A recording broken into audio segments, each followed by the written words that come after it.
नमस्कार बंधुरा प्रथमा किचेने तुम्हारे सबाइके स्वागत। और आमार आजकेर रेसिपि इलिश लतिका। तो इलिश लतिका करार जन्य एखाने आमार 800 ग्राम इलिश माछ रयेछे और 500 कचुर लति रयेछे। এই লতিটা কিন্তু ভালো করে গায়ে যে খোসার মতো একটা আস্তরণ থাকে অর্থাৎ আঁশ থাকে সেটা বটি কিংবা ছুরি দিয়ে ভালো করে ছাড়িয়ে নিতে হবে, নিয়ে পরিষ্কার করে নিতে হবে। আর এই ইলিশ লতিকা করার জন্য আমার যে যে উপকরণ লাগবে, এখানে একটা নারকেলের অর্ধেক আমি কুড়িয়ে নিয়েছি মিহি করে।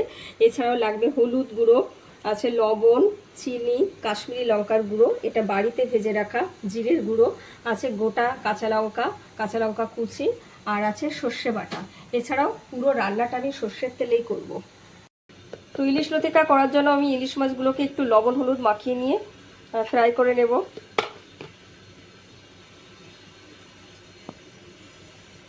তো ইলিশ লতিকা করার জন্য প্রথমে ইলিশ মাছগুলোকে আমি হালকা করে ফ্রাই করে নেব। কিছুটা করেও নিয়েছি আর বাকি ইলিশ মাছগুলো আমি ফ্রাই করে নেব। তো ইলিশ মাছগুলো আমি হালকা করে ফ্রাই করে তুলে নিয়েছি। আর এখন ওই তেলের ভিতর আমি আরও কিছুটা সর্ষের তেল দিয়েছি আর কচুরলতিগুলোকে আমি ভাজা করে নেব।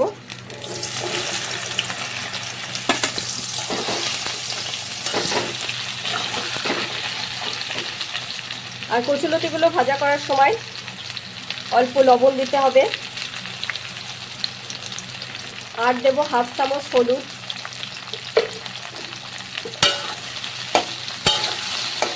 আর বেশ কিছুক্ষণ করে নাড়াচাড়া করে ভাজা করে নিতে হবে। তো ইলিশ লতিকা করার জন্য কচুরলতিগুলো আমি ফ্রাই করে নিয়েছি আর এখন তুলে নেব। তো কচুরলতিগুলো আমি ফ্রাই করে তুলে নিয়েছি আর ওই তেলের ভিতরেই এখন দেব কাঁচা লঙ্কা কুচি,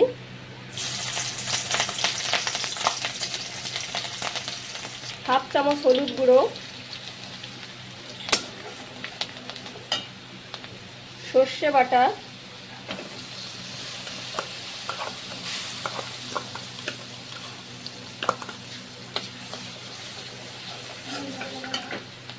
এক চামচ লবণ, হাফ চামচ চিনি, এক চামচ কাশ্মীরি লঙ্কার গুঁড়ো, ভেজে রাখা জিরের গুঁড়ো এক চামচ, আর দেব নারকেল কোড়া।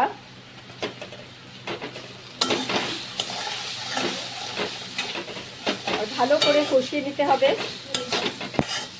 তো 2-3 মিনিট মতো আমি ভালো করে কষিয়ে নিয়েছি আর এখন দেবো 1 বাটি জল। আর 3 মিনিট মতো আমি আবার কষিয়ে নেব ভালো করে। তো জল দেওয়ার পরে আমি 3-4 মিনিট মতো কষিয়ে নিয়েছি আর এখন দেব ভেজে রাখা কচুরলতিগুলো।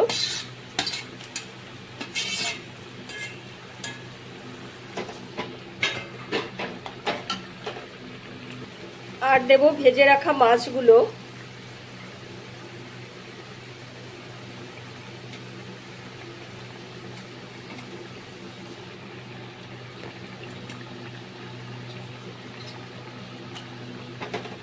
আর মাছটা দেওয়ার পরে 4-5 মিনিট মতো ভালো করে কষিয়ে নিতে হবে।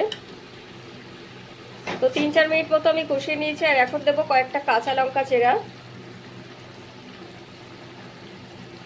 আর এখন 2-3 মিনিট মতো ঢেকে রাখবো। গ্যাসের ফ্লেমটাকে মিডিয়ামে রাখতে হবে। তো ইলিশ লতিকার রেসিপি আমার কমপ্লিট, আমি এখন নামিয়ে নেব। তো ইলিশ লতিকার রেসিপি আমার কমপ্লিট। দুর্দান্ত স্বাদের এই রেসিপিটি প্রতিটা স্টেপ দেখো আর এইভাবে বাড়িতে ট্রাই করো, অবশ্যই ভালো লাগবে।